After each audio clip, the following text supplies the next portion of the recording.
नमस्कार, आदाब, सत श्री अकाल। जय हिंद प्यारे साथियों, मैं मनोहर स्वागत करता हूं आप सभी का DNA डेली न्यूज़पेपर एनालिसिस की सीरीज़ में, जो यूपीएससी, बीपीएससी सहित all exam oriented concept facts Hindi में प्रोवाइड कराता है।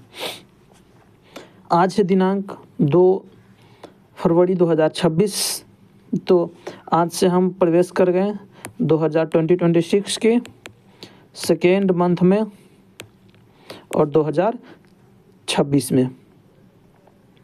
तो जैसे कि आपको पता है कि DNA सीरीज़ ने अपने आप में कुछ दावा करना शुरू किया था, जो कि दावा पूर्ण हो रहा है। जैसे कि बिहार SI 1799 पोस्ट में जो अभी एग्ज़ाम हुआ है, जहाँ पे 15 से प्लस सवाल पूछे गए हैं। किसी में 22, किसी में 17, किसी में 19, किसी पेपर में 28 तक सवाल देखा गया है। AEDO में दावा करता है कि 30 प्लस। इसका हम प्रूफ भी लाएंगे, लेकिन अभी व्यस्तता होने के कारण नहीं ला पा रहे हैं। किसका? बिहार SI एग्ज़ाम का। 72वीं BPSC में 40 प्लस क्वेश्चन आएगा, और BSSC में, बिहार SSC में 30 प्लस। UPSC की बात करें तो 10 प्लस, RRB NTPC 15 प्लस और RRB लेवल 1 15 प्लस। UPPCS की बात करें तो 10 प्लस, और UPSI की बात करें तो 5 प्लस क्वेश्चन यहाँ से DNA की सेशन से आपको देखने को मिलेगा। तो चलिए शुरू करते हैं आज का न्यूज। आज का प्रथम न्यूज आ रहा है सुप्रीम कोर्ट से। सुप्रीम कोर्ट ने देश के सभी स्कूलों को आदेश दिया है कि सुप्रीम कोर्ट कहता है कि मासिक चक्र में स्वास्थ्य सुविधा मौलिक अधिकार है। आइए पहले न्यूज़ पढ़ते हैं। सुप्रीम कोर्ट ने शुक्रवार को अहम फैसले में मासिक धर्म स्वास्थ्य को मौलिक अधिकार करार दिया। साथ ही देश के सभी स्कूल में, चाहे वे सरकारी व निजी, 6 से 12 तक की छात्राओं को निःशुल्क सैनिटरी पैड उपलब्ध कराने का आदेश दिया है। शीर्ष कोर्ट ने सभी राज्य और केंद्र शासित प्रदेशों में किशोरियों के लिए सभी स्कूल में केंद्र की राष्ट्रीय नीति, यानी स्कूल जाने वाली लड़कियों के लिए मासिक धर्म स्वच्छता नीति को लागू करने का निर्देश दिया है। तो हम ये भी देखेंगे अभी कि मासिक धर्म स्वच्छता नीति है क्या। संविधान के अनुच्छेद 21 के तहत मासिक धर्म स्वास्थ्य का अधिकार और जीवन के अधिकार का हिस्सा है। इस बात पे आप गौर करेंगे कि संविधान के अनुच्छेद 21 के तहत मासिक धर्म स्वास्थ्य का अधिकार और जीवन जीने का हिस्सा है, आर्टिकल 21 के तहत। कोर्ट ने 2022 में जया ठाकुर की ओर से दाखिल जनहित याचिका पे यह सुनवाई किया था। तो संविधान के आर्टिकल 21 के तहत जीवन जीने का अधिकार एवं मासिक धर्म स्वास्थ्य का अधिकार भी शामिल है। स्वच्छ मासिक धर्म प्रबंधन उपायों के अनुपस्थिति, छात्राओं को या कक्षा से अनुपस्थित रहने या असुरक्षित तरीका से अपनाने या दोनों के लिए मजबूर करती है। तो आप याद रखेंगे कि जो ये मासिक धर्म में स्वास्थ्य का अधिकार किस आर्टिकल के तहत आएगा? जीवन जीने का अधिकार आर्टिकल 21 के तहत। ये 21 से जब एक बार सुप्रीम कोर्ट के निर्णयों से फैसला आया था कि अपने मनचाही साथी से विवाह करना किस आर्टिकल का है? तो जीवन जीने के अधिकार के तहत आर्टिकल 21 के तहत आएगा। तो UPSC में यहाँ से सवाल पूछा गया था, तो आप इसे भी याद रखेंगे। उसके बाद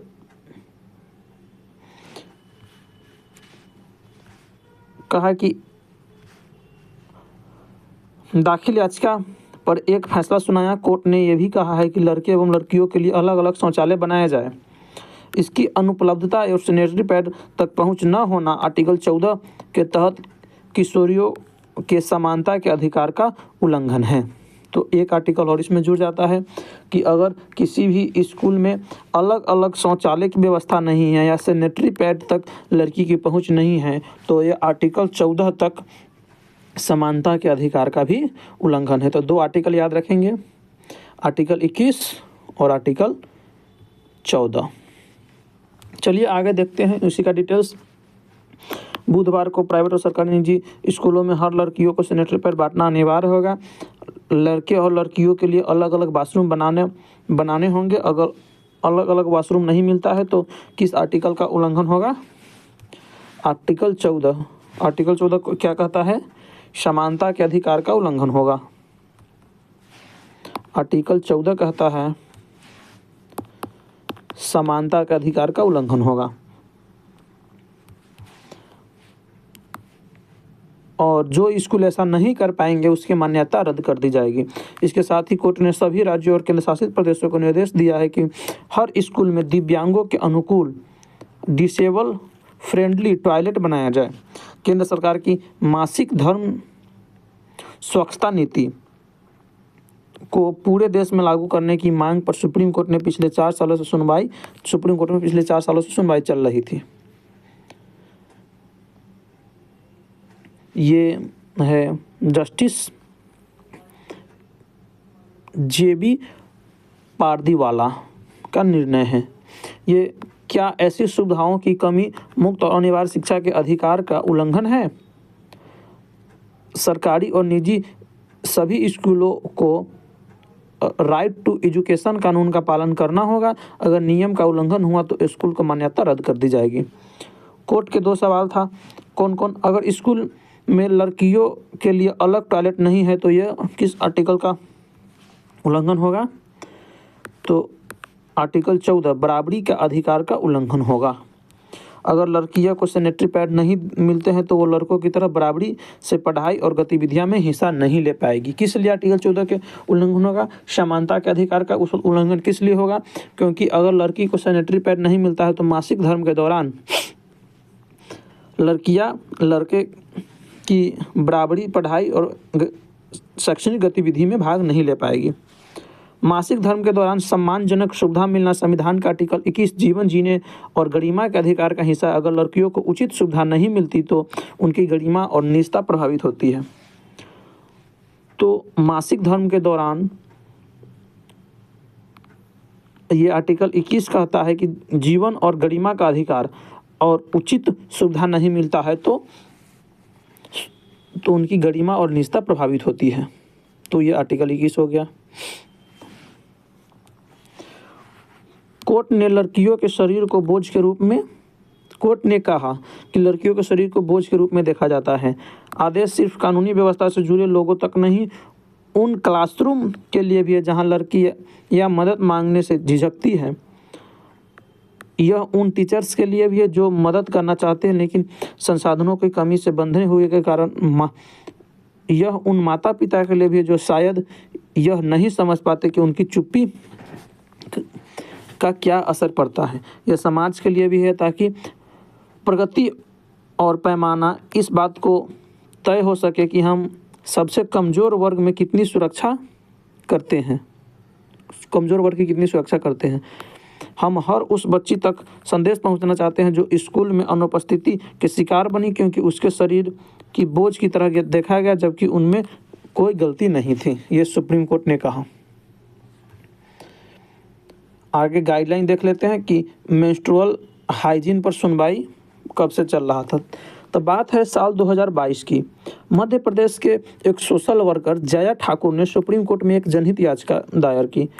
28 नवंबर 2022 को सुप्रीम कोर्ट ने इस याचिका पर केंद्र सरकार को नोटिस जारी किया। तब आ गया 10 अप्रैल 2023। 10 अप्रैल को कोर्ट ने केंद्र सरकार को मेंस्ट्रुअल हाइजीन पर नेशनल पॉलिसी बनाने का निर्देश दिया।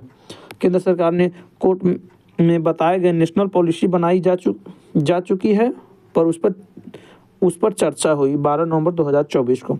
12 दिसंबर 2024 को सुप्रीम कोर्ट ने सुनवाई पूरी की, फैसला सुरक्षित रख लिया और ये पूरे 1 साल बाद फैसला सुनाया गया। कोर्ट ने फैसले सुनाते हुए कहा कि सभी स्कूलों में फ्री सैनिटरी पैड दिया जाए।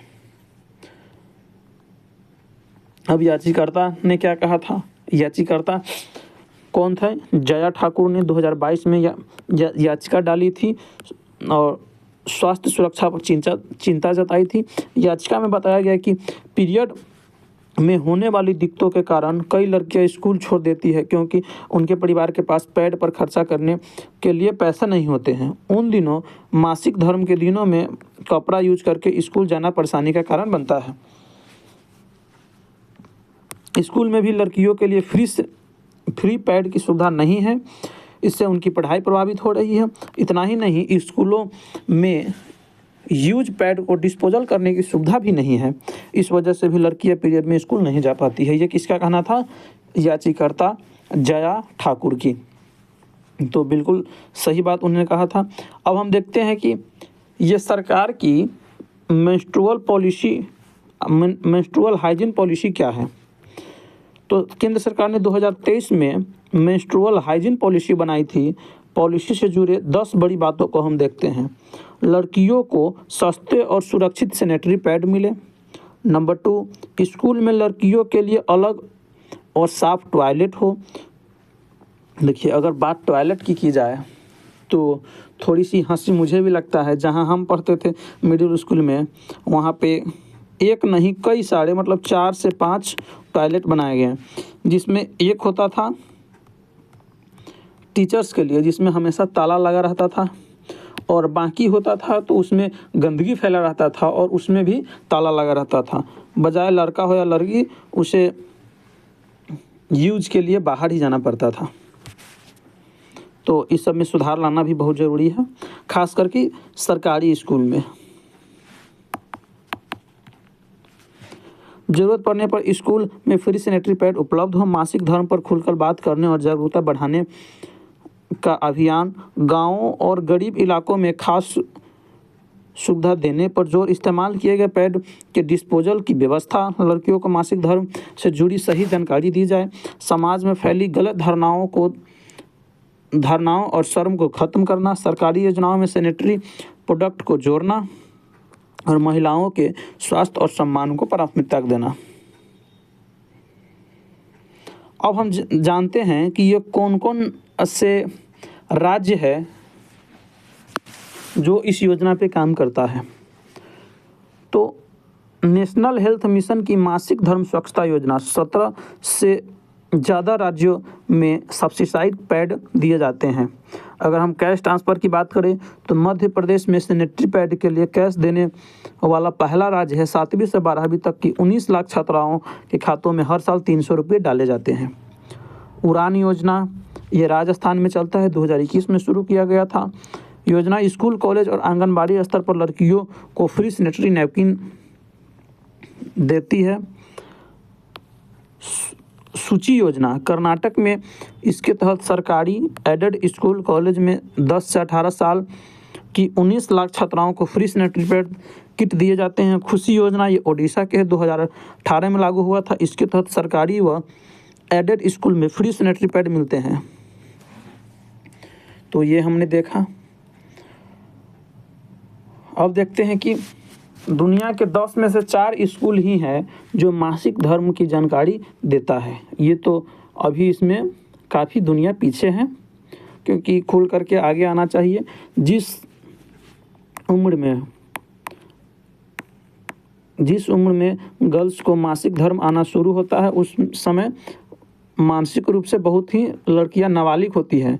तो इस हिसाब से 6ठे और 7वें क्लास में, मेरा मानना है कि 6ठा एवं 7वें क्लास में साइंस में कुछ चैप्टर डाल दिया जाए, जिससे लड़कियों को मासिक धर्म की बारे में जानकारी पता चले और वो इस पे जागरूक हो और भविष्य में इसमें अस्वस्थता के कारण होने वाले बीमारी से बचा जा सके और प्रॉपर हाइजीन का ख्याल रख सके। चलिए, 39% स्कूल मासिक धर्म की जानकारी देते हैं, जिनमें 34% प्राथमिक स्कूल है और 84% सेकेंडरी स्कूल है। 31% 10 में से 3 स्कूल ही लड़कियां के टॉयलेट में सैनिटरी कचरे के लिए अलग डस्टबिन रखे हुआ है। 12% अफ्रीका में सिर्फ 8 में से 1 स्कूल हैं जो फ्री सैनिटरी पैड मिलता है, ज़्यादातर देशों में उपलब्ध नहीं। और 30 दुनिया के सिर्फ 30 देशों के पास ही मासिक धर्म से जुड़े आंकड़े होते हैं। चलिए, अब अगर बात आ गया मूल अधिकार के, तो मूल अधिकार पढ़ ही लिया जाए।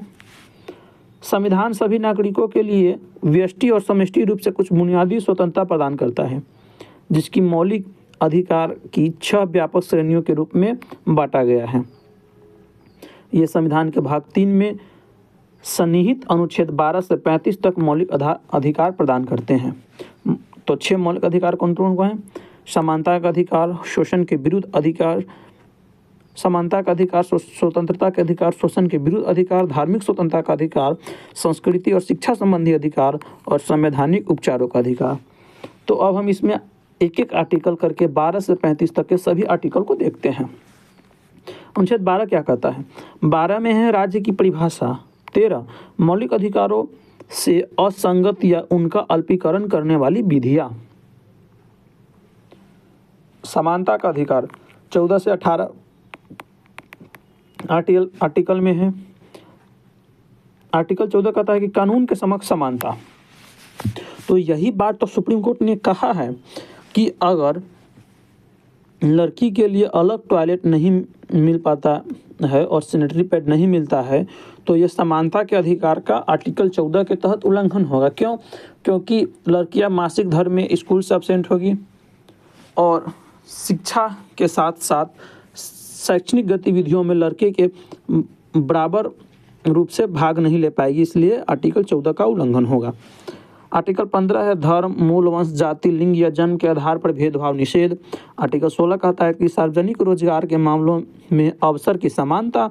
आर्टिकल 17 कहता है अस्पृश्यता का अंत और आर्टिकल 18 कहता है उपाधियों का अंत। अगर हम स्वतंत्रता के अधिकार की बात करें तो आर्टिकल 19 से 22 तक है। आर्टिकल 19 कहता है अभिव्यक्ति की स्वतंत्रता का अधिकार। अनुच्छेद 20 कहता है कि अपराधों के लिए दोष सिद्ध के संबंध में संरक्षण। आर्टिकल 21 प्राण एवं दैहिक स्वतंत्रता, इसी का चर्चा हुआ है, प्राण एवं दैहिक स्वतंत्रता का संरक्षण। तो सुप्रीम कोर्ट ने कहा कि मासिक धर्म में लड़कियों की स्वच्छता का अधिकार आर्टिकल 21 के तहत प्राण एवं दैहिक स्वतंत्रता के संरक्षण के तहत मौलिक अधिकार है। आर्टिकल 21A शिक्षा का अधिकार लगले जुड़ा हुआ 21 में ए में भी। और आर्टिकल 22 कहता है कुछ मामलों में गिरफ्तारी और निरोध से संरक्षण। शोषण के विरुद्ध अधिकार आर्टिकल 23 और 24 में दिया हुआ है।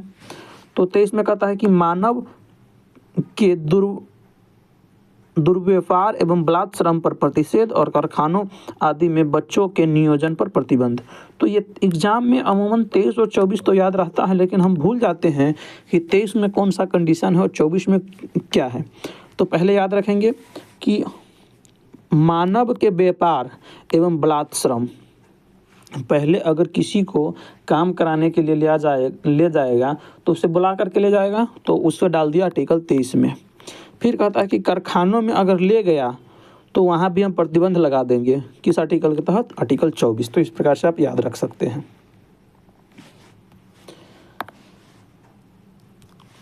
धार्मिक स्वतंत्रता का अधिकार यह है आर्टिकल 25 से 28 तक। 25 में अंतःकरण की स्वतंत्रता और धर्म की स्वतंत्रता के रूप में अपनाने, आचरण और प्रचार करने की स्वतंत्रता। अनुच्छेद 26 कहता है धार्मिक मामलों का प्रबंधन करने की स्वतंत्रता। अनुच्छेद 27 कहता है किसी विशेष धर्म की अभिवृद्धि के लिए करों के भुगतान के संबंध में स्वतंत्रता। अनुच्छेद 28 कहता है कुछ शैक्षणिक संस्थानों में धार्मिक शिक्षा या धार्मिक उपासना में भाग लेने की स्वतंत्रता। संस्कृति और शिक्षा संबंधी अधिकार की बात करें तो ये है आर्टिकल 29 और 30 में। अल्पसंख्यकों के हितों का संरक्षण 29 में कहता है और 30 में है शैक्षणिक संस्थानों की स्थापना और प्रशासन करने का अल्पसंख्यकों का अधिकार। तो इसमें भी हम कैसे याद रखेंगे? 29 और 30 में है। 29 में कहता है कि पहले तो हम जो माइनॉरिटी है, अल्पसंख्यक है, तो पहले हम अल्पसंख्यक के हितों की सुरक्षा करेंगे और जब हित की सुरक्षा हो गया तो शैक्षणिक संस्थानों की स्थापना करेंगे उसके पढ़ाई के लिए और प्रशासन करने का अल्पसंख्यकों का अधिकार दे देंगे कि तुम ही इसको चलाओ। तो पहले हित का संरक्षण करना जरूरी है, इसलिए वो 29 में है और फिर आगे वाला बात 30 में लिखा हुआ है। चलिए, इस न्यूज़ का अब 20 मिनट होने वाला है एनालिसिस में। काफ़ी डिटेल्ड एनालिसिस हुआ है तो समय लगता है ना। और एक शब्द है क्या कि पढ़ना तो पड़ेगा दोस्तों। पढ़ना तो पड़ेगा दोस्तों, बिना पढ़े नहीं होने वाला है। तो संवैधानिक उपचारों का अधिकार आर्टिकल 32 से लेकर के 35 तक है। 32 में कहता है कि इस भाग द्वारा प्रदत्त अधिकारों को परिवर्तित करने के लिए उपचार। 33 में है कि इस भाग द्वारा प्रदत्त अधिकारों को सुरक्षा बलों आदि पर लागू करने में उपांतरण करने की संसद की शक्ति। और आर्टिकल 34 कहता है कि किसी भी क्षेत्र में सेना विधि प्रवृत्ति होने पर इस भाग द्वारा प्रदत्त अधिकारों का निर्बंधन। और अगर वो सेना का क्षेत्र है तो वो आपका कुछ अधिकार यहाँ से कम किए जा सकते हैं। आर्टिकल 35 कहता है कि इस भाग के प्रावधानों को प्रभावी बनाने के लिए विधान। चलिए, तो फाइनली इस प्रकार से हमने प्रथम न्यूज़ को कवर किया। चलिए,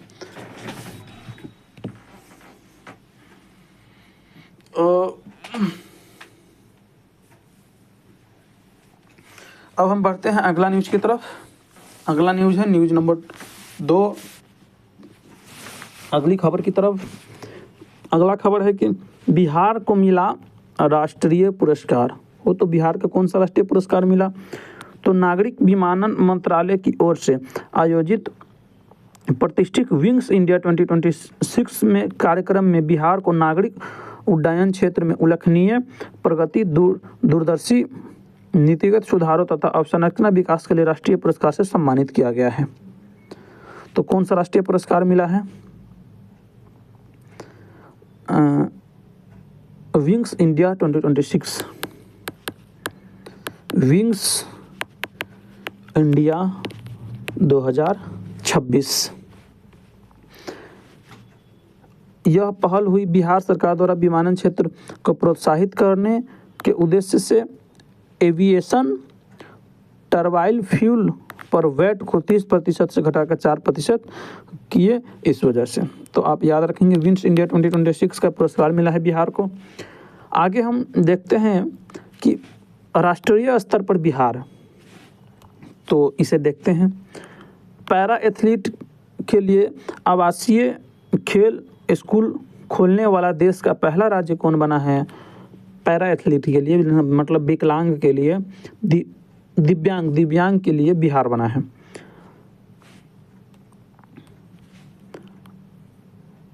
दाखिल खारिज की प्रक्रिया को रजिस्ट्री के साथ जोड़ने वाला देश का पहला राज्य कौन बना?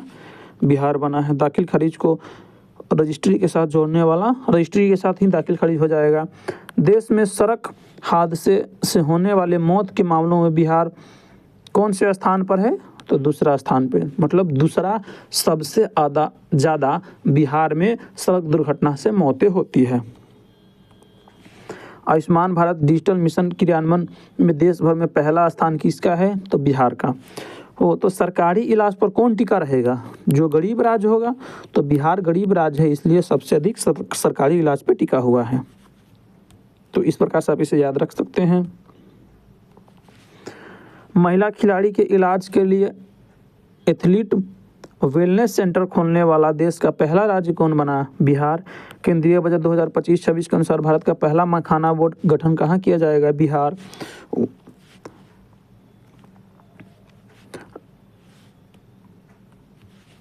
पटना में गंगा नदी के तट पर बन रहे स्टैचू ऑफ विजडम को किन्हें समर्पित किया गया है? तो डॉक्टर राजेंद्र प्रसाद को। किस राज्य में विधान सभा और पंचायती राज संस्थाओं में महिलाओं का प्रतिनिधित्व देश में सर्वाधिक है? बिहार, क्योंकि यहाँ 1/3 रिजर्वेशन है। केंद्र सरकार की प्रधानमंत्री सूक्ष्म खाद्य योजना उन्नयन योजना लागू करने वाला देश में किस राज्य ने देश में पहला स्थान हासिल किया है? बिहार। भारत में ई श्रम ग्राम कचहरी लागू करने वाला पहला राज्य कौन बना है? बिहार। और किस अफ्रीकी देश में बिहार की साइकिल योजना लागू की गई? जाम्बिया और माली में। ई ग्राम स्वराज पोर्टल 100% प्रखंड पंचायत विकास योजना को अपलोड करने वाला उत्तर भारत का पहला राज्य कौन बना? बिहार। बिहार में किस बोर्ड ने पाठ्यक्रम में रामचरितमानस को शामिल करने का निर्णय लिया है? संस्कृत बोर्ड ने। महिला और छात्राओं की सुरक्षा और सशक्तिकरण के लिए पटना पुलिस ने किस दल का गठन किया है? शक्ति दल। किस राज्य ने अपने निकाय चुनाव में ई वोटिंग प्रक्रिया को भारत में पहली बार लागू किया है? तो बिहार। तो ये क्वेश्चन पूछा गया है बिहार दरोगा के एग्जाम में। ये किस राज्य ने अपने निकाय चुनावों में ई वोटिंग प्रक्रिया को लागू करने वाला प्रथम राज्य बना है? तो बिहार। ये बिहार एसआई प्रीलिम्स 18 जनवरी को प्रथम शिफ्ट में पूछा गया है। बिहार में ई वोटिंग करने वाली पहली महिला मतदाता कौन बनी है? विभा कुमारी। ये कहाँ की रहने वाली है? तो पूर्वी चंपारण की।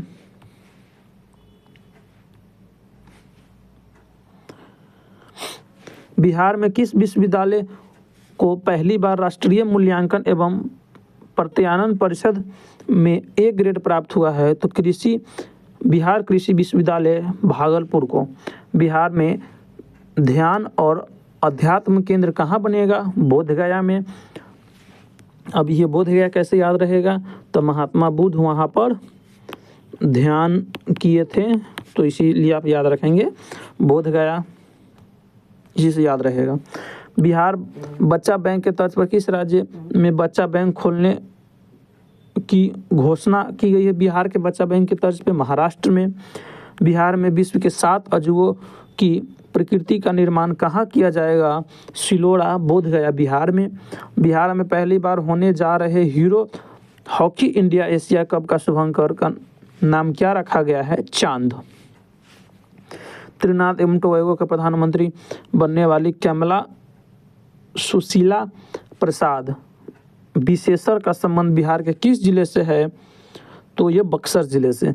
किस संगठन द्वारा मखाना कोड प्राप्त हुआ है? विश्व सीमा शुल्क संगठन। भारत का पहला डिजिटल कृषि निर्देशालय किस राज्य में स्थापित किया जा रहा है? तो बिहार में। बिहार के मढ़ौरा में बने 4500 हॉर्स पावर वाले रेल इंजन किस देश में निर्यात किया गया? तो गिनी में। किस राज्य सरकार ने अपने राज्य में भ्रष्ट लोक सेवकों के खिलाफ कार्रवाई के लिए मुख्य जांच आयुक्त निर्देशालय का गठन किया है? बिहार सरकार ने। भारत का चौथा शेर प्रजनन केंद्र कहाँ स्थापित किया जाएगा? राजगीर जू सफारी बिहार में। अपने जल निकाय का एटलस प्रकाशित करने वाला पहला भारतीय राज्य कौन बना है? तो बिहार। समस्तीपुर के ये वैभव सूर्यवंशी जो है ये 35 गेंद में शतक पुराए हैं। और माता सीता जन्मस्थली पुनौरा धाम एवं परिसर के समग्र विकास की बृहत योजना का शिलान्यास कब किया गया? तो 8 अगस्त 2025 को। तो चलिए, इस प्रकार से आधे घंटे में हमने दूसरा न्यूज़ को भी कवर किया। आज जो न्यूज़ सब है उसमें उसका वेटेज ज़्यादा है, काफ़ी जटिल है आज की खबर, और काफ़ी लंबा है, इसलिए थोड़ा समय लग रहा है। आप घबराएंगे नहीं, उबेंगे नहीं, धैर्य के साथ पढ़ते जाएंगे और आगे बढ़ते जाएंगे। तीसरा न्यूज़ है बजट से। तो जैसे कि आपको पता है आज है 1 फरवरी 2026, तो 1 फरवरी को ही बजट पेश होता है। तो आज बजट पेश हुआ है। हाँ, बजट पे आपको बता दें कि बजट और आर्थिक सर्वेक्षण दोनों पे हम बिहार एवं केंद्र का स्पेशल सेपरेट वीडियो अलग से लाने वाले हैं, लेकिन न्यूज़ बनता है तो न्यूज़ के रूप में एज ए न्यूज़ हम इसे कवर करना अनिवार्य बनता है, इसलिए हमने इसे कवर किया है। तो चलिए, वित्त मंत्री ने तमिलनाडु की कांजीवरम साड़ी पहनी। तो प्रत्येक साल वित्त मंत्री के साड़ी चर्चा में रहता ही है। जैसे कि पिछले ईयर में आपने बिहार के भी देखा होगा कि बिहार की साड़ी भी चर्चा में था। तो इसी प्रकार से ये कहा कि पहनी है साड़ी इस बार कांजीपुरम की। राष्ट्रपति मुर्मू ने सीतारमन को दही चीनी चिखाई, लेकिन देखिए 9वीं बार बजट पेश कर रही है। तो ये कौन सा बजट पेश कर रही है वित्त मंत्री? 9वीं बार। वित्त मंत्री निर्मला सीतारमन ने आज 9वीं बार बजट पेश कर रही है, इस बात को आप ध्यान में रखेंगे। वित्त मंत्री निर्मला सीतारमन ने 9वीं बार बजट पेश कर रही है। ऐसा करने वाली वे पहली महिला वित्त मंत्री बनी है। इस बार वित्त मंत्री ने तमिलनाडु की कांजीवरम साड़ी पहनी है। तमिलनाडु की कौन सी साड़ी पहनी है? कांजीवरम। इस लाइन को भी आप ध्यान रखेंगे। उनके हर बजट भाषण में कुछ खास मोमेंट्स ऐसे हैं जो आज भी चर्चित है, फिर चाहे वित्त मंत्री का 162 मिनट के सबसे लंबा बजट भाषण का रिकॉर्ड हो या मधुबनी पेंटिंग की साड़ियाँ। बजट 2026 में वित्त मंत्री निर्मला सीतारमन ने हाथ से बुनी कांजीवरम सिल्क की साड़ी पहनी है। यह तमिलनाडु में बनी मेजेटा कट्टम कांजीवरम साड़ी है, जिसमें हल्के सुनहरे भूरे रंग के कट्टम यानी चेक है। इसमें कॉफ़ी ब्राउन बॉर्डर पर धागे का काम किया गया है। कयास लगाया जा रहा है कि ये बजट में तमिलनाडु के लिए कुछ बड़ा ऐलान हो सकता है। तो आइए इसी रूप से हम देखते हैं कि 9वीं बार जब वित्त मंत्री निर्मला सीतारमन बजट पेश कर रही है तो पहले से लेकर के 9वें तक क्या विशेषता रही है। तो पहला बजट पेश किए थी 2019 में, तो साड़ी पहनी थी मंगलगिरी आंध्र प्रदेश के ये, और 2020 में दूसरा बजट पेश की, ये रेशम का था, तमिलनाडु की साड़ी। 2021 में तीसरा बजट पेश की, ये भी तमिलनाडु की साड़ी पहनी थी। 2023 में चौथा बजट, चलो साड़ी कोई भी पहने उससे क्या है, आप इसे पढ़ लेंगे। हाँ, 9वां बार का इस बार का इसलिए महत्वपूर्ण हो जाता है। 2026 में 9वां बार बजट पेश की है और ये मेजेंटा कट्टम कांजीवरम सिल्क की साड़ी है। खासियत है कि तमिलनाडु की हाथ से बुनी हुई साड़ी है। हल्के सुनहरे भूरे चेक यानी कट्टम है, सुनहरा थ्रेड वर्क है इस पे किया गया।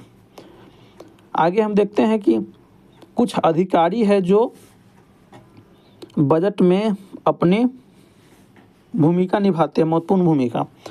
तो इसे हम देख लेते हैं।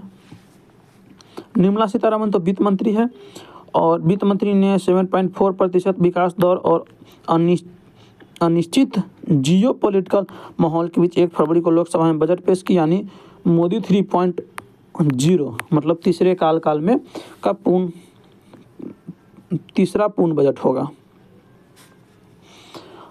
ये अनुराधा ठाकुर जो है आर्थिक मामलों के सचिव है, बजट की मुख्य योजनाकार है और 2026-27 में सरकार का पैसा कहां और कितना खर्च होगा इसका ढांचा तय करती है।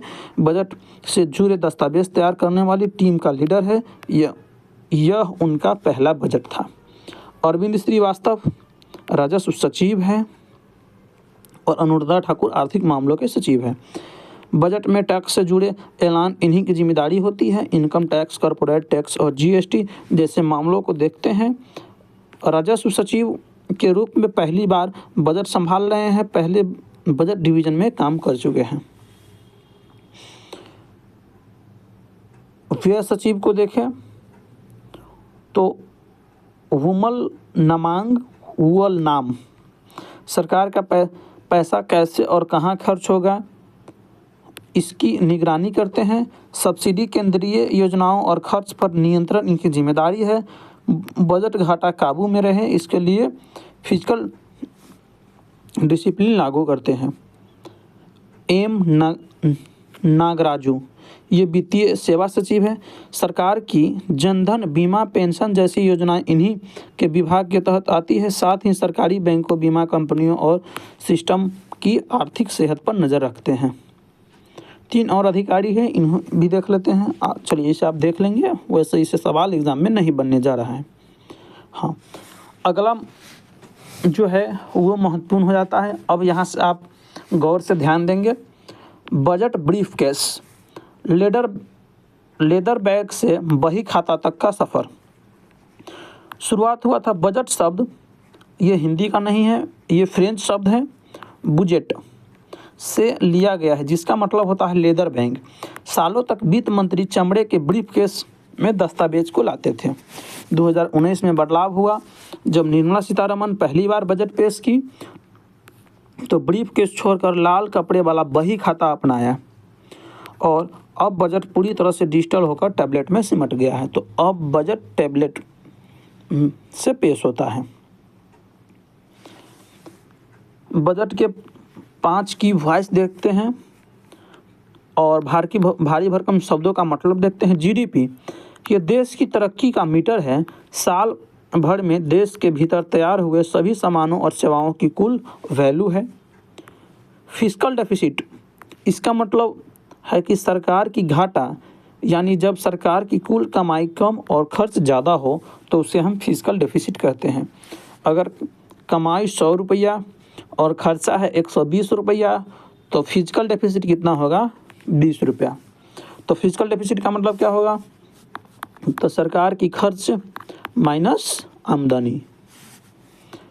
कैपिटल एक्सपेंडिचर वह पैसा जो सरकार सड़क, पुल या अस्पताल जैसी संपत्ति बनाने में खर्च करती है जिससे भविष्य में कमाई होगा, वो कैपिटल एक्सपेंडिचर कहलाता है। हम अब आपको 2 मतलब समझाते हैं, एक कैपिटल एक्सपेंडिचर और दूसरा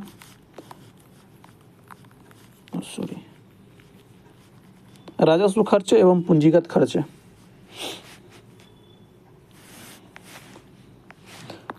खर्च दो प्रकार के होते हैं, एक राजस्व और दूसरा पूंजीगत।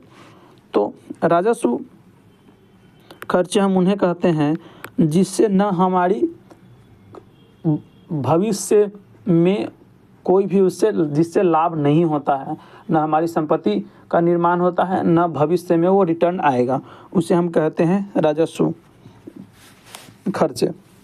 जैसे कि आप कहीं पे किसी को सैलरी दे दिया, पेंशन दे दिया, तो और पूंजीगत खर्चे जिससे पूंजी का निर्माण होगा और भविष्य में वहाँ से कमाई हो सकता है, जिसे हम पूंजीगत खर्चे कहते हैं। जैसे आप कहीं पर ज़मीन ले लिए, घर खरीद लिए, बिल्डिंग खरीद लिए, लैपटॉप खरीद लिए, मोटरसाइकिल खरीद लिए, तो ये पूंजीगत खर्चे हो गए। आप अपने घर के में काम करने वाले को सैलरी दे रहे हैं, बच्चे की कोचिंग फ़ी दे रहे हैं, ट्यूशन फ़ी दे रहे हैं, तो ये हो गया राजस्व खर्च। रेवेन्यू डेफिसिट जब सरकार की रोज़मर्रा की कमाई उसके रोज़ की खर्चों जैसे सैलरी बिल को पूरा करने के लिए काफ़ी ना हो, और डायरेक्ट टैक्स वह टैक्स जो आपकी कमाई पर सीधा लगता है उसे हम डायरेक्ट टैक्स कहते हैं। चलिए अब रिकॉर्ड्स और इतिहास देख लेते हैं बजट डे के। सबसे ज़्यादा बजट पूर्व प्रधानमंत्री मोरारजी देसाई ने 10 बार सबसे अधिक बजट पेश किया है। अब इनका भी रिकॉर्ड तोड़ने वाली मैडम आ गई है, दादी मैडम, क्या नाम है? निर्मला सीतारमण, जो अब तक की सबसे ज़्यादा, और निर्मला सीतारमण का 9वीं बजट है। सबसे लंबा और छोटा भाषण निर्मला सीतारमण ने 2020 में सबसे लंबा, और हीरू भाई एम पटेल ने 1977 में सबसे छोटा भाषण दिए थे। ये सिर्फ 800 शब्द का भाषण था जो 10 मिनट से भी कम समय में ख़त्म हो गया।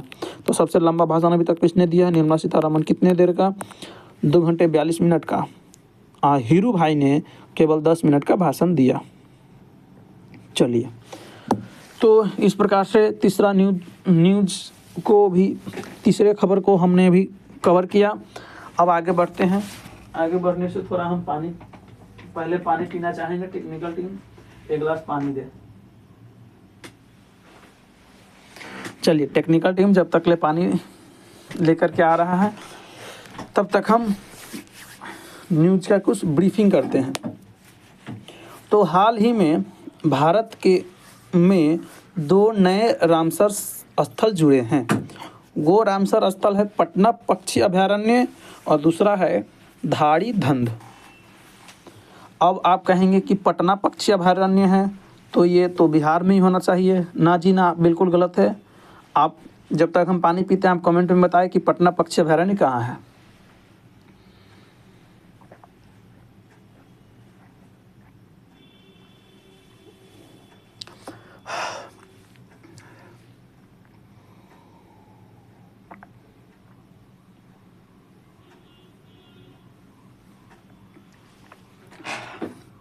चलिए, वेलकम बैक।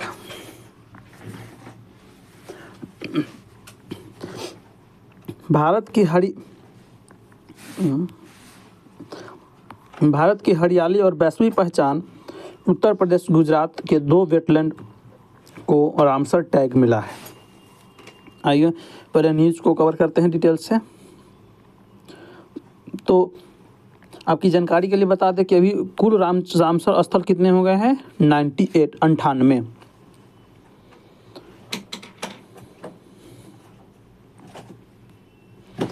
भारत के पर्यावरणीय विरासत और अंतर्राष्ट्रीय मंच पर एक और बड़ी उपलब्धि मिली है। उत्तर प्रदेश के एटा जिले में स्थित पटना पक्षी विहार। तो ये पटना पक्षी विहार कहाँ है? उत्तर प्रदेश के एटा जिले में। और गुजरात के कच्छ के छारी डांड वेटलैंड कहाँ है? तो गुजरात के कच्छ में। विश्व प्रसिद्ध रामसर कन्वेंशन के तहत अंतर्राष्ट्रीय महत्व की वेटलैंड घोषित किया गया है। इसके साथ ही भारत में रामसर स्थलों की संख्या बढ़कर 98 हो गई। कितना हो गया? 98, जो हम आपको पहले ही बता चुके हैं, जो देश की मजबूत पर्यावरण नीति और संरक्षण प्रयासों का प्रमाण है। तो ये तो छोड़िए, आगे बढ़ते हैं। क्या है रामसर टैग और क्यों है खास? रामसर टैग अंतर्राष्ट्रीय महत्व की वेटलैंड को दिए जाने वाला एक प्रतिष्ठित दर्जा है। यह 1971 के ईरान रामसर शहर में हुए एक अंतर सरकारी समझौते के तहत प्रदान किया जाता है। इसका उद्देश्य वेटलैंड के संरक्षण, उनके विवेकपूर्ण उपयोग और जैव विविधता को सुरक्षित करना है। तो इस प्रकार से आप यहाँ पे देख सकते हैं कि 2 नए रामसर स्थल जुड़े हैं। पटना पक्षी अभयारण्य, ये कहाँ है? उत्तर प्रदेश के एटा जिले में, और गुजरात के कच्छ में है छारी धंध। देश की ये प्रवासी और देसी प्रजातियों के लिए सुरक्षित आवास के रूप में काम करता है। आगे बढ़ते हैं। ये महत्वपूर्ण क्यों हो जाता है? तो रामसर स्थलों का महत्व केवल उनकी सुंदरता में नहीं, बल्कि पर्यावरण के संतुलन रखने में उनकी भूमिका में निहित है। जैव विविधता के संरक्षण, इसका मतलब है कि ये स्थल विभिन्न प्रकार के पौधे, पक्षियों, मछलियों और अन्य जीव की रक्षा करते हैं। ये एक ही स्थल पर प्रकृति के कई रूपों को सहेजने जैसा है। महत्वपूर्ण परिस्थिति तंत्र में की सुरक्षा, यह आर्द्रभूमि हमारे पर्यावरण के स्वास्थ्य के लिए फेफड़ों की तरह काम करती है। ये जल को शुद्ध करने, बाढ़ को नियंत्रण करने और जलवायु को स्थिर करने में मदद करती है। प्रवासी और देसी प्रजातियों के लिए सुरक्षित आवास, ये स्थल हजारों किलोमीटर की यात्रा करने वाले प्रवासी पक्षियों और स्थानीय वन्य जीव के लिए एक सुरक्षित घर और विश्राम स्थल प्रदान करते हैं। इस महत्व को हम हाल ही में मान्यता प्राप्त 2 भारत स्थलों के उदाहरण में देख सकते हैं। भारत में हाल ही के उदाहरण की अगर बात करें तो ये स्थान पटना पक्षी अभयारण्य एटा में पड़ता है और छारी दंड कच्छ गुजरात में पड़ता है। मान्यता का महत्व क्या होता है? तो किसी स्थल को रामसर साइट के रूप में नामित किया जाना संरक्षण के प्रति एक राष्ट्रीय प्रतिबद्धता की पुष्टि है। यह घोषणा करती है कि देश अपनी प्राकृतिक विरासत को बचाने और उसे भविष्य की पीढ़ियों के लिए संरक्षित करने के लिए समर्पित है। यह हम सभी की जिम्मेदारी है कि ये आर्द्रभूमि अनगिनत प्रजातियों के लिए एक सुरक्षित घर बनकर फलती फूलती रहे। चलिए, तो इस प्रकार से हमने ये इस न्यूज़ को भी देखा। अगला न्यूज़ आता है, अगला खबर है मेला से संबंधित। मेला से संबंधित क्यों है? क्योंकि महोत्सव से और मेला से सवाल और रेगुलर बनते आया है, इसलिए, और दरोगा के एग्ज़ाम में भी बना था। तो ये है सूरज कुंड मेला। वो तो सूरज कुंड मेला कहाँ है? तो ये हरियाणा में। सूरज कुंड मेला कहाँ हो रहा है? हरियाणा में। आइए सूरज कुंड मेला के बारे में कुछ देखते हैं कि सूरज कुंड अंतर्राष्ट्रीय हस्तशिल्प मेला नवाचार। तो ये क्या है? हस्तशिल्प मेला। हस्तशिल्प मेला। बिहार दरोगा में पूछा था पटना के सरस मेला के बारे में कि सरस मेला का महत्व क्या है और ये किस लिए है। यह आयोजन दशकों से भारत की सांस्कृतिक आत्मा और कलात्मक श्रेष्ठता का प्रतीक रहा है। पिछले 4 दशकों में यह हमारे कारीगरों, बुनकरों और मूर्तिकारों जैसे लोक कलाकारों को वैश्विक पहचान प्रदान करता है। बागवानी महोत्सव 2026 ये कहाँ हो रहा है? तो ये हो रहा है पटना। और पटना में कहाँ होगा भैया? तो गांधी मैदान में। गांधी मैदान में बागवानी महोत्सव। और किस मंत्रालय द्वारा? बिहार सरकार उद्यान निर्देशन कृषि विभाग द्वारा। तो आप विभाग के भी नाम याद रखेंगे। चलिए अब हम इसी के साथ बिहार में होने वाले आयोजित प्रमुख महोत्सव को देखते हैं।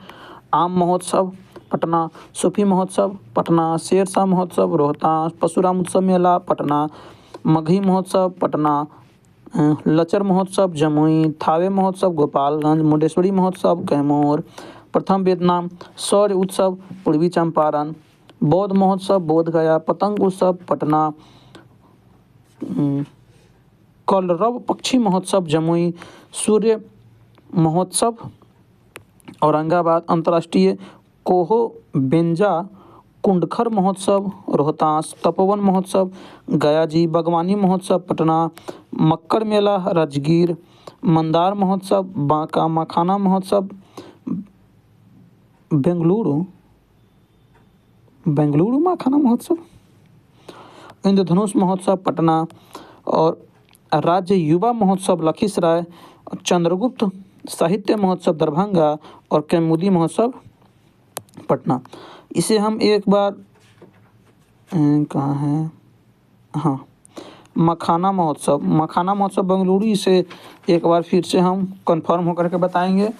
और एक खुशी की बात बता दें कि इस सब को याद करने में थोड़ी सी कठिनाई होती है, तो इसे हम मैपिंग करके, पिछले क्लास में भी आपको बोला था कि मैपिंग करके इस पर एक डिटेल वीडियो बना देंगे और डीएनए की कमेंट सेक्शन में पिन रहेगा, आप वहाँ से जा करके देख सकते हैं।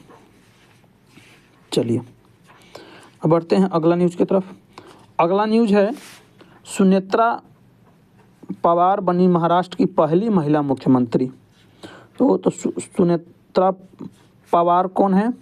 तो ये अजीत पवार हाल ही में महाराष्ट्र, जैसे कि आपको पता है कि हाल ही में महाराष्ट्र के उप मुख्यमंत्री अजीत पवार के एक प्लेन दुर्घटना में उनका देहांत हो गया। और हम डीएनए की सेशन में इस न्यूज़ को कवर भी किए थे।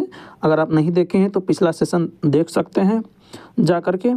तो उन्हीं के पत्नी, अजीत पवार की पत्नी सुनेत्रा पवार ने महाराष्ट्र की पहली महिला मुख्यमंत्री बनी है। तो ये महत्वपूर्ण क्यों हो जाता है? क्योंकि महाराष्ट्र की पहली महिला उप मुख्यमंत्री है। चलिए तो इसी के साथ हम अब देखते हैं कि भारत में प्रथम महिला की सूची। तो प्रथम महिला आईपीएस अधिकारी कौन है? किरण बेदी। प्रथम महिला प्रधानमंत्री आपको पता है इंदिरा गांधी। प्रथम महिला मुख्यमंत्री सुचेता कृपलानी। प्रथम महिला राज्यपाल सरोजिनी नायडू। प्रथम महिला सांसद राधाबाई शुवारायन। प्रथम महिला रेल मंत्री ममता बनर्जी। हाँ दीदी जी। भारत की प्रथम महिला आईएएस अधिकारी अन्ना रजम मल्होत्रा। भारत की प्रथम महिला अंतरिक्ष यात्री कल्पना चावला। और प्रथम महिला नौसेना पायलट शिवांगी सिंह। और प्रथम महिला लोकोमोटिव पायलट सुरेखा यादव। प्रथम महिला डॉक्टर आनंदीबाई जोशी। प्रथम महिला एयरलाइन पायलट सरला कठराल। प्रथम महिला शिक्षिका सावित्रीबाई फुले। प्रथम महिला बस चालक वसंत कुमारी। प्रथम महिला शिक्षा मंत्री शीला कौशल। प्रथम महिला वकील कार्निला सोराबाज। प्रथम महिला मिस यूनिवर्स सुष्मिता सेन। प्रथम महिला केंद्रीय मंत्री राजकुमारी अमृत कौर। तो एम्स का नाम इन्हीं के नाम पे पड़ा है। तो ये राजकुमारी अमृत कौर कौन थी? तो प्रथम महिला केंद्रीय मंत्री। तो जब आप एम्स में जाएंगे तो वहाँ एक ओपीडी है, बड़ा सा ओपीडी, जिसका नाम है राजकुमारी अमृत ओपीडी। राजकुमारी अमृत कौर ओपीडी। भारत की प्रथम महिला भारत रत्न से सम्मानित इंदिरा गांधी। और भारत की प्रथम महिला राष्ट्रपति प्रतिभा पाटिल। और भारत की प्रथम महिला लोकसभा अध्यक्ष मीरा कुमार। तो इस प्रकार से हमने देखा क्या, तो महाराष्ट्र की प्रथम महिला उप मुख्यमंत्री बनी हैं। तो भारत की महत्वपूर्ण पद पर जो प्रथम महिला बनी उसे हमने कवर किया है। और काफ़ी सारे वनडे एग्ज़ाम में यहाँ से सवाल आते हैं और आगे भी आते रहेंगे। तो चलिए आगे बढ़ते हैं। आगे है न्यूज़ नंबर 7 की तरफ। न्यूज़ नंबर 7 कह रहा है, यह है स्पोर्ट्स से रिलेटेड। राय बकीना ऑस्ट्रेलिया ओपन चैंपियन सबालेका को हराया। ये ऑस्ट्रेलियन ओपन का फाइनल में कजाकिस्तान की 5वीं वरीय खिलाड़ी एलिना रायबकीना, अरे कैसे कैसा नाम होता है, एलिना रायबकीना, ये कहाँ की रहने वाली है? कजाकिस्तान की। नंबर 1 खिलाड़ी आर्याना सबालेका, किसे हराया है? आर्याना सबालेका को हराकर खिताब जीत लिया है। 86 वर्षीय राय बकीना ने यह दूसरा ग्रैंड स्लैम खिताब जीता है। तो ग्रैंड स्लैम खिताब कौन जीता? Australia open champion. Grand slam खिताब कौन जीता है? तो एलिना रायबलीना, कहाँ की रहने वाली है? कजाकिस्तान की। तो इसी से जुड़े हम स्पोर्ट्स के 2025 के प्रमुख खबरों को देखते हैं। ऑस्ट्रेलिया ओपन पुरुष एकल 2025, जैकिन सिनर, कहाँ के रहने वाले? इटली। ऑस्ट्रेलिया ओपन महिला एकल 2025, मेडिसन कीज, USA, अमेरिका। शतरंज स्पोर्ट्स विश्व cup, Magnus Carlsen. Paris Diamond Ring 2025, Neeraj Chopra स्वर्ण पदक जीता। UEFA महिला यूरो कप 2025 विजेता इंग्लैंड। फाइड महिला शतरंज विश्व कप 2025, दिव्य देशमुख। रणजी ट्रॉफी 2024-25 का खिताब विदर्भ। और वर्ल्ड चैंपियन ऑफ लेजेंड्स विजेता दक्षिण अफ्रीका।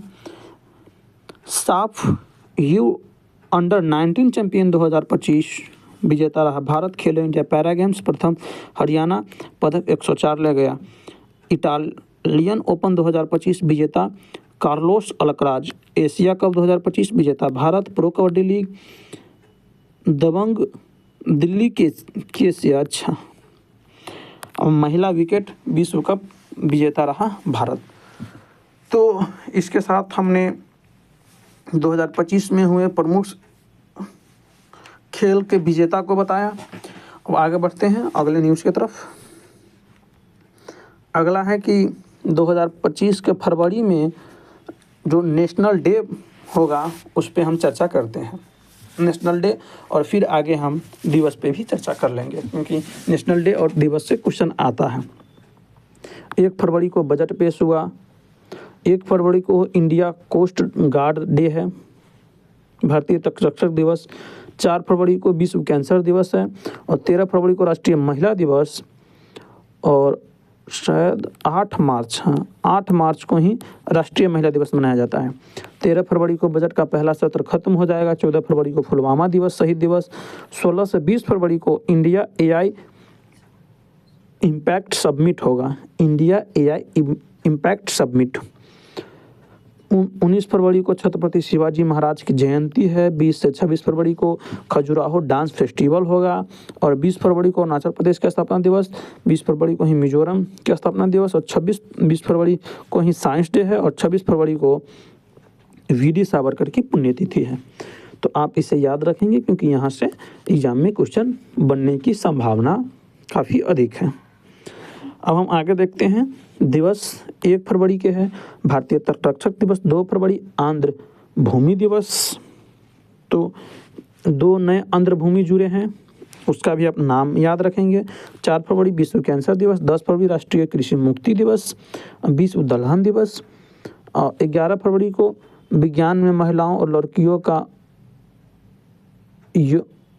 योगदान दिवस, 12 फरवरी को राष्ट्रीय उत्पादकता दिवस, 13 फरवरी विश्व रेडियो दिवस, राष्ट्रीय महिला दिवस, 13 फरवरी को अंतर्राष्ट्रीय मिर्गी दिवस, 20 फरवरी को विश्व सामाजिक न्याय दिवस, 21 फरवरी अंतर्राष्ट्रीय मातृभाषा दिवस, 24 फरवरी केंद्रीय उत्पाद शुल्क दिवस, 27 फरवरी विश्व NGO दिवस, 24 फरवरी राष्ट्रीय विज्ञान दिवस और 28 फरवरी दुर्लभ रोग दिवस। तो इस प्रकार से हमने 8वां न्यूज का भी 8वें खबर को भी समाप्ति किया। बिहार के 3 हस्तियों को मिला पद्मश्री अवार्ड, 9वां क्वेश्चन है। तो जैसे कि आपको पता है कि हमने पद्मश्री पुरस्कार पे चर्चा पिछले DNA की सेशन में किया था। अगर आपने नहीं देखा है तो वहाँ से जाकर के देख सकते हैं। तो 3 में ये नंबर 1 कौन है, आप इन्हें देखें। ये है भरत सिंह भारती। भरत सिंह भारती। तो भरत सिंह भारती को क्यों मिला पद्म पुरस्कार? एक मिनट, हाँ, पद्मश्री अवार्ड है। तो 1962 में पटना आकाशवाणी से जुड़े, लगातार आकाशवाणी पटना से अपने गीत के माध्यम से लोगों की मंत्रमुग्ध किया। भारत ने विश्व में भोजपुरी लोकगीत को पहुंचाया। उन्होंने अपने टीम के साथ मॉरिशस में 35 से ज़्यादा कार्यक्रम किया। आकाशवाणी और दूरदर्शन के पर समान रूप से भोजपुरी गीत के कार्यक्रम किए। उन्हें बिहार सरकार ने भी कला के क्षेत्र में सम्मानित किया। आगे देखते हैं दूसरे कौन हैं। तो दूसरे हैं डॉक्टर गोपाल जी त्रिवेदी। ये है डॉक्टर गोपाल जी त्रिवेदी। डॉक्टर गोपाल जी त्रिवेदी। तो इन्हें किस लिए मिला है? तो वे मुजफ्फरपुर के गायघाट क्षेत्र के और बिहार में कृषि क्षेत्र में महत्वपूर्ण योगदान के लिए जाने जाते हैं। राजेंद्र प्रसाद कृषि विश्वविद्यालय पूसा समस्तीपुर में है। ये कृषि विस्तार, किसानों की आय बढ़ाने, तकनीक उपयोग और सतत खेती पर काम करने के लिए प्रसिद्ध थे। रिटायरमेंट के बाद वे खुद खेती करते हैं और गांव में रहकर किसानों के लिए मॉडल फार्मिंग का उदाहरण पेश करते हैं, जैसे तालाबों को एकीकृत खेती में बदलना। बिहार में किसानों की आय दोगुनी करने, मक्का, चना जैसी फसलों की बेहतर खेती और विज्ञान आधारित कृषि पर उनके लेख और व्याख्यान काफ़ी प्रभावित है। अगला है डोमकच नृत्य के जरिए लोक गाथाओं को जीवित किया। ये कौन है? तो ये है विश्व बंधु। विश्व बंधु, आप इनका फिगर देख सकते हैं विश्व बंधु जी का। तो पटना के लोक नर्तक और गुरु विश्व बंधु को डोमकच नृत्य के लिए पद्मश्री 2026 से सम्मानित किया गया है। ये 95 साल की उम्र में 30 मार्च 2025 को इनका दिल्ली में निधन हो गया। तो इन्हें किस फील्ड में मिला है? तो इन्हें मिला है मरणोपरांत। मरणोपरांत मतलब मरने की बाद। डोमकच के अलावा विश्व बंधु कल्चर नृत्य के भी जानकार थे। विश्व बंधु ने सुरांगन संस्था शुरू किया, जिसमें उन्होंने कई कलाकार तैयार किए। विश्व बंधु ने देश भर में अपने नृत्य कला का प्रदर्शन किया। अब आगे हम देखते हैं कि संस्कृतियों को संरक्षित किया। स्वर्गीय विश्व बंधु बिहार के लुप्त होती लोक गाथाओं और संस्कृति को पुनर्जीवित करने का काम किया। उनको लेकर उन्होंने संस्कृति संस्था ये शुरुआत की। ये हमने देख लिया है। अब आगे देखते हैं कि डोमकच नृत्य क्या है। तो डोमकच बिहार, झारखंड और नेपाल में मिथिला का पारंपरिक समूह नृत्य है। शादी बारात के दौरान रात को महिलाएं घर पर इस डांस को करती है। इस दौरान महिलाएं हास्य व्यंग गीतों पर थिरकती है, मजाकिया और हंसी ठिठोली के साथ गीत गाए जाते हुए नाचती है। इस दौरान महिलाओं के हाथ में मांदक, ढोल, झाल, ढोल, झाल आदि होता है और इस डांस को बारात जाने के बाद घर की महिलाओं को उत्सव भी कहा जाता है। तो ये हमने पढ़ाया था 28 जनवरी को डीएनए की सेशन में। अगर आप पद्म पुरस्कार को नहीं देखे हैं तो आप यहाँ से जाकर के देख सकते हैं। अगला न्यूज़ बढ़ते हैं। अब हम लास्ट न्यूज़ की तरफ बढ़ रहे हैं। 1 घंटा हो चुका है, सेशन की टाइमिंग पूरी चुकी है, लेकिन फिर भी हम जो बचा हुआ सेशन है उसे कंप्लीट करके ही सांस लेंगे। तो 51वीं बिहार स्टेट सीनियर पुरुष कबड्डी चैंपियन पर पटना का कब्जा। तो क्या है? 51वीं बिहार स्टेट सीनियर पुरुष कबड्डी, ये 2026 का रोमांचक समापन हुआ। फाइनल में काबू ने पटना की टीम ने बेगूसराय को हरा दिया। तो विजेता कौन बना? विजेता बना पटना और उप विजेता बना समस्तीपुर।